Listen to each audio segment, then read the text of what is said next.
The coronavirus just keeps surging. How many breaking points can we hit? Is it time for more aggressive measures? We'll ask Governor Gretchen Whitmer. And we'll check in with Dr. Jim Baker, who believes 2022 is the year the pandemic ends.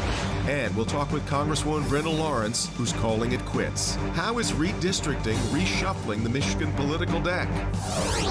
Today is Sunday, January 9th, 2022, and this is Flashpoint. Well, hi, and welcome to Flashpoint. I'm coming to you from my home this morning. As you perhaps have heard, I have tested positive in the past week for the coronavirus, and my house is the only one where COVID managed to work its way through the nooks and crannies, under the doors and windows. It also happened at Governor Whitmer's house, and the governor is good enough to be my guest today on Flashpoint. Governor, I appreciate your time. I know you're kind of in self-isolation. First off, how's Mark, your husband, doing, and how are you feeling so far? Well, like you, Devin, he was vaccinated and boosted, and so his experience with COVID has been pretty mild. Yeah. And I continue to test negative. So this virus is, it's unpredictable. It is everywhere, it seems like right now. And so the best thing anyone can do is to stay out of the hospital. And the way to do that is to be vaccinated and boosted. And I'm glad that my husband is, and hoping more of your listeners who maybe aren't yet will get so. Well, as you and I are having this conversation, we arrive at a moment where now Michigan is seeing for the first time over 20,000 cases a day. It's a pretty alarming level that we've arrived at this deep into the pandemic, and yet you have continued to resist changing the orders or the way that we address the pandemic at the moment. Explain your reasoning a bit. Well, I think it's important to recognize that in March of 2020, when this virus first showed up, it was devastating. It was taking lives. It was spreading. We didn't know a lot about it, much less have the tools we needed to stay safe. Obviously, these numbers are concerning, and I worry really about those who are immunocompromised or our youngest citizens who can't yet get vaccinated. But every one of us, every one of the rest of us, has the ability to avail ourselves of a vaccine. We know that wearing a mask is the best way to stay safe when we're out and about. And so we have tools now that we didn't have before. And I think it's important to continue to make those tools available, to encourage people to get vaccinated so we can keep our economy growing. We can keep our kids in school and safe. Every one of us needs to do our part here. And if we do, we're going to get through this all right. And so it's incumbent on all of us to take the action that we can, that we now have, that we didn't have a year and a half ago. We clearly do have a lot of tools at our disposal we didn't have before, but the numbers are what they are. And when you have hospitals like Beaumont this week saying that we're at a breaking point, and they've got themselves thousands of, right now we've seen thousands of healthcare workers now have COVID as well. If we're reaching a breaking point, is that not the indication that it's time to do something differently? We have been working very closely with our hospital leadership all across the state for the better part of these 2 years.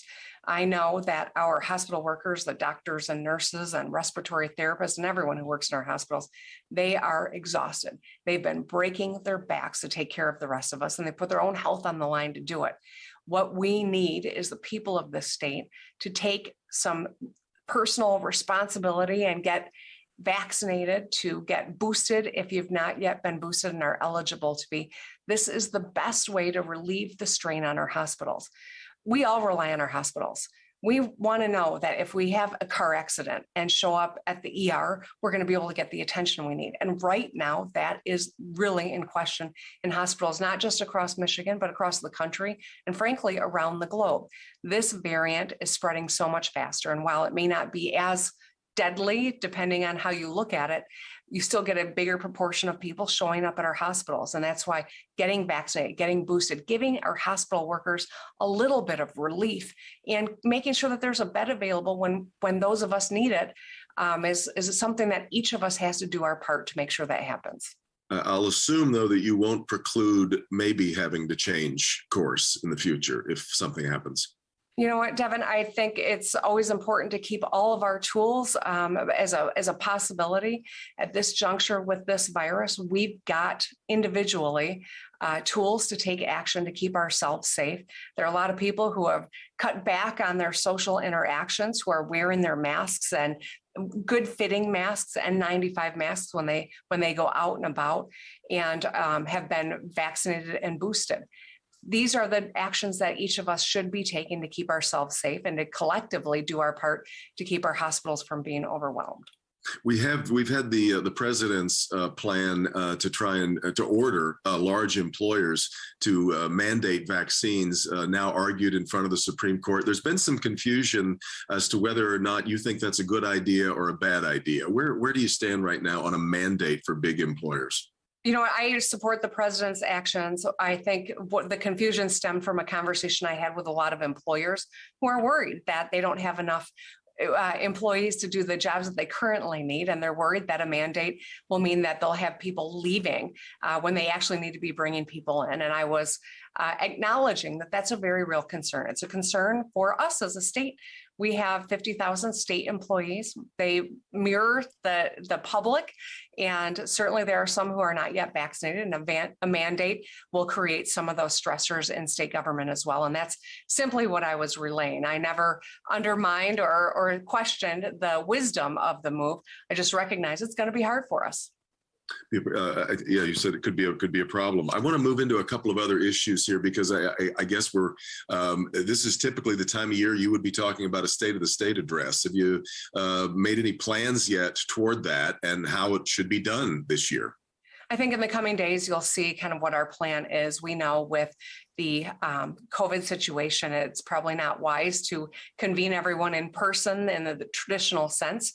Second year in a row that is the case, but we'll be nimble. And I've been having conversations with leadership in the legislature. I think we'll be able to announce something early in the week. We've got clearly a very changing playground right now for politicians all over the state with what's happening with redistricting. Give me your thoughts on the maps as you've seen them so far, where your concerns are with how we arrive at those, because you have talked about perhaps some open meetings violations that the commission may have committed. Where do you stand on the redistricting as we've seen it? Well, I do think that after decades of gerrymandering in Michigan, this Voters Not Politicians initiative was really an important move for us to ensure that we've got legislatures that represent the people as opposed to picking the people that they represent. Certainly, this is our inaugural time going through this citizen-led effort, and there were growing pains to be sure, and we're all sussing out where all those lines fall and what they're going to mean for the bigger picture. But I do think that this is an opportunity to ensure that we do have transparency and that it's the people's will that is reflected in the outcome. And I think that this is positive in a lot of those regards. It seemed to many that you and a number of other leaders in Lansing were kind of blindsided by what Ford announced last year and where they were going to be taking their battery plants down south. You described it as being a problem of a dysfunctional economic strategy. If this was your first year, I guess you could blame somebody else, but as you're in it's not your first year. Do you own some of that? I think, well, clearly, first, let's start with this. We understand Ford and the decisions they made, and a lot of them had nothing to do with the state of Michigan. It was a bigger, I think, decision that there were a lot of factors that went into it. One of the things we know, though, is that for decades, Michigan has been considered a state that doesn't have the sharpest economic tools, that we are slow. Lansing can be dysfunctional at times.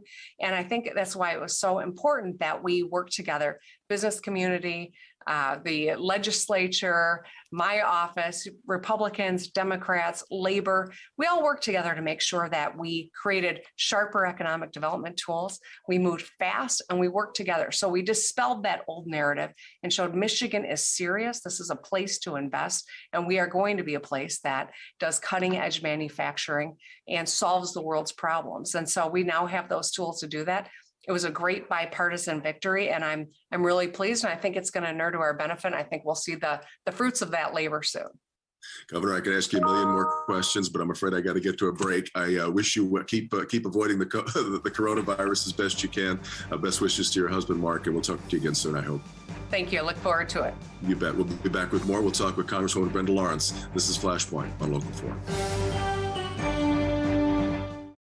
Save Right now at Gardner White, truckloads of can't-be-beat Serta mattresses are arriving by the day. Save up to 80% on Detroit's largest selection of Serta mattresses, in stock with free same-day delivery, plus 0% financing up to 60 months, plus free gifts like Queen or King, just $6.99, plus a free power base. Serta Perfect Sleeper, $4.99. Any size Serta, $99. Get it for less at the Mattress Truckload Sale, only at Gardner White.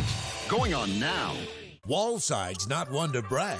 Until today, Wallside's the only window company celebrating its 78th year, which means an extra $78 off the price of every window. It's all part of this exclusive offer. Every second window free, plus an extra $78 off every window when you pay cash. Or take 5 years, no interest. You can afford to do the whole house and brag about your new Wallside windows. Schedule your safe at home or virtual estimate at wallside.com.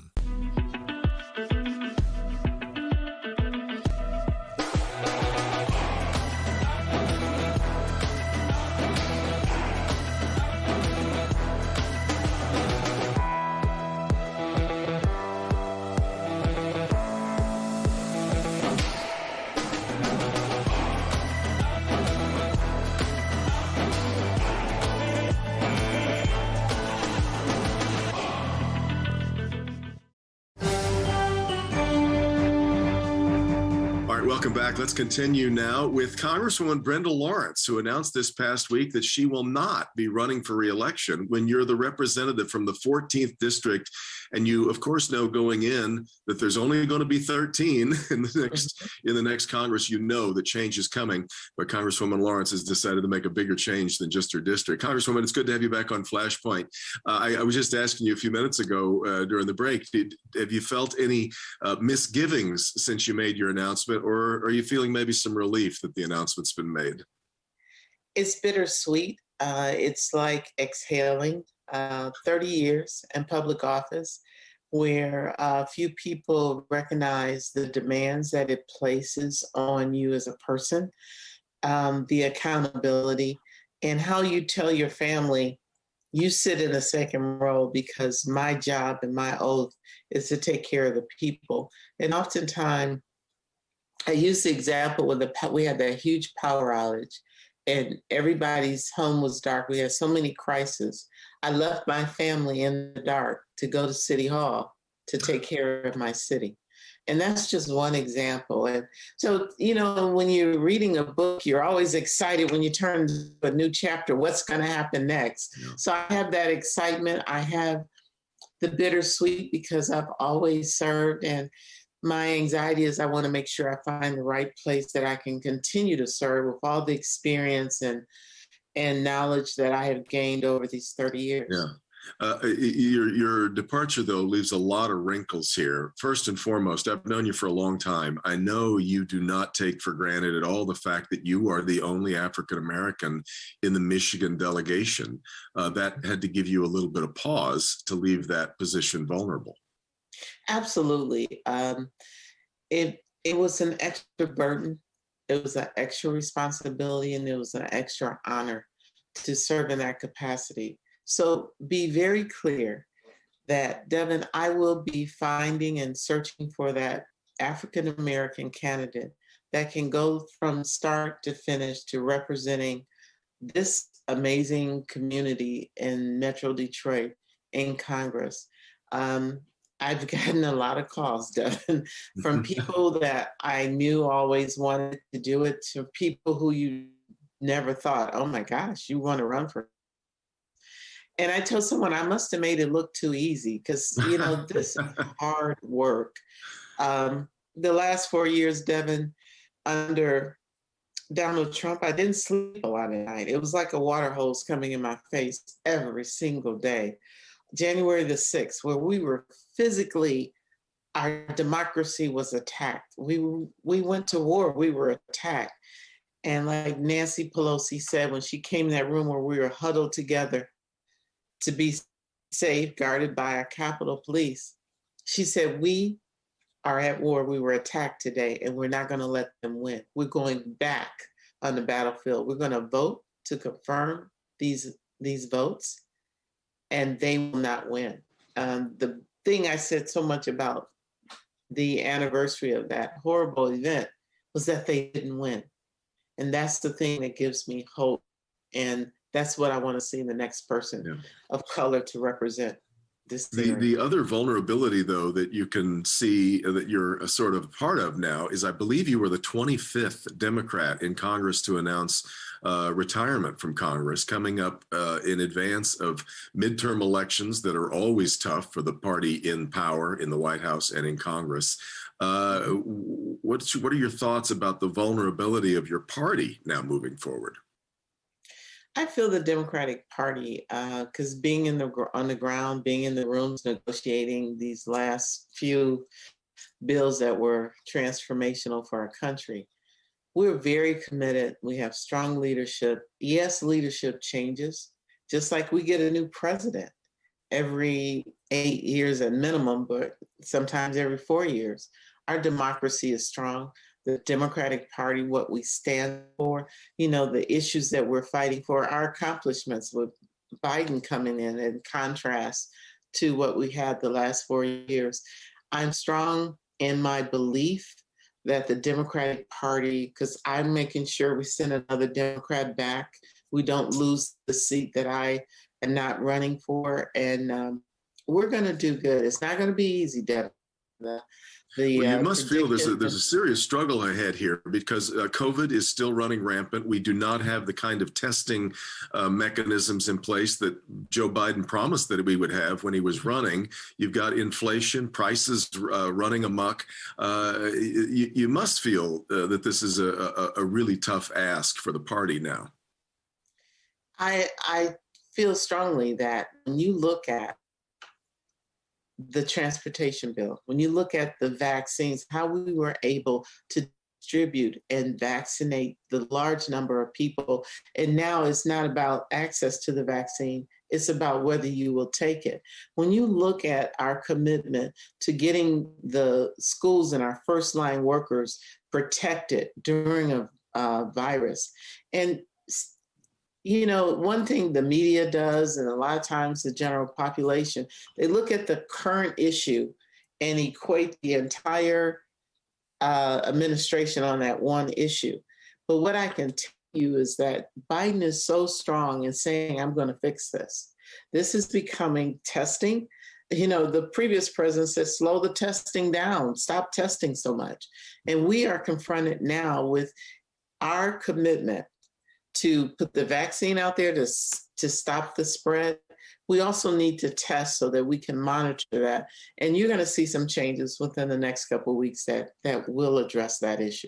Lastly, I've just got about a little less than a minute left. I wanted to make sure, though, I got your thoughts on the way that these new districts have been drawn. Rashida Tlaib has already announced that she's kind of moving into what would have been presumably your district. Your thoughts and concerns that you might have about the districts as they stand now, because we know they're going to have to withstand legal challenges.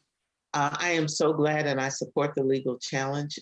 By law, we are supposed to have 2 voting rights district, which means communities of common interest, communities, and for us, it's minority, majority. 47% is not majority. And we have seen how they have taken the pockets of common interest of Black people, African Americans, and just parted up where there is no body that can actually elect someone who is representative of them. So I am very much in support of the challenge. I'm going to work to make sure we get another African American elected, and we're going to move forward. But before I leave, I just want to say thank you. I want to say thank you to all the voters. I want to say thank you to all of the constituents that I represent who had the trust and faith in me to send me to Congress. I always remind you, I'm the little Black girl from the east side of Detroit who didn't have a clear path, didn't have a legacy of a name or family wealth. This is democracy. When you look at me, you think of the American dream and democracy, and I am so grateful. It's been an amazing ride. Thank you so much. Well, I'm grateful that we had a chance to talk today, but important to point out you still got a year's worth of service to go. Yes, I do. I'm still working. I'm still there. I know we'll be talking to you again soon in the future. Congresswoman, thanks very much for the time, and Happy New Year. Happy New Year to you. Be blessed. Take a quick break. Back with more on COVID on Flashpoint on Local 4. Hi, I'm David Hall from Hall Financial. Did you know refinancing your mortgage can allow you to cut years off your term without increasing your monthly payment? Call Hall Financial today to get started. 866-CALL-HALL or chat with us online at callhallfirst.com. At DraftKings Casino, we give credit where credit is due, in the form of credit. Sign up with DraftKings Casino and get up to $50 in free credits, plus a deposit bonus up to $2,000. That's like extra credit in the form of a bonus. Download the DraftKings Casino app or play online today. Get up to $50 in credits to use on any game, plus a deposit bonus up to $2,000. Now, roll credits. Buckfire Law. 10 minutes. Call us at 855-BUCKFIRE, and in just 10 minutes, we can start working on your car accident case, dealing with your insurance company, and working toward a great settlement. At Buckfire Law, we'll take care of everything, and there's no fee unless you win. You've been wronged. We'll make it right. Call us. 855-BUCKFIRE. Hi, I'm David Hall from Hall Financial. Choosing between a 15 or 30-year mortgage can be difficult, which is why we offer the Modern Mortgage, a flexible term that's customized for you. 866-CALL-HALL or chat with us online at callhallfirst.com. Local news is more important than ever. Get the very latest on developments in Metro Detroit on Local 4 News first at 4, then on Inside Edition. Hero teacher back at work, one day after brain surgery. You guys mean so very much to me. She wanted her students to know she was okay after the operation. Now her return to the classroom. Oh, hello. Then, from blonde to brunette. Brunette is the new blonde. The hot new trend. I'm excited. Inside Edition, following Local 4 News first at 4, Monday. All right, welcome back. Before we go, I wanted to again catch up with the man behind the Pandemic Pondering blog. We've been talking a lot with Dr. Jim Baker, the immunology physician and Ruth Dowdone professor at the University of Michigan. Doctor, good to talk to you again. And I was eager to talk to you, given that we are right now at the height of cases that we've seen since the start of the pandemic in Michigan. But you wrote last week on your blog, and you are not one to really go out on a limb or make crazy predictions, but you said 2022 is the year this pandemic ends. Kind of give me a reasoning on that and how you got there. Yeah, when we talk about pandemic, this huge wave of infection that goes around the world, we usually see a couple of phases. And initially, there's a phase where you have a lot of mortality, a lot of people who are very susceptible, dying rapidly. Then you evolve to a more contagious virus that's still very pathogenic. That was Delta. And now we're seeing sort of the winding down. And when I say that Omicron is very typical for this, the virus is very contagious, but isn't as pathogenic because if it killed off all its hosts, it couldn't propagate anymore.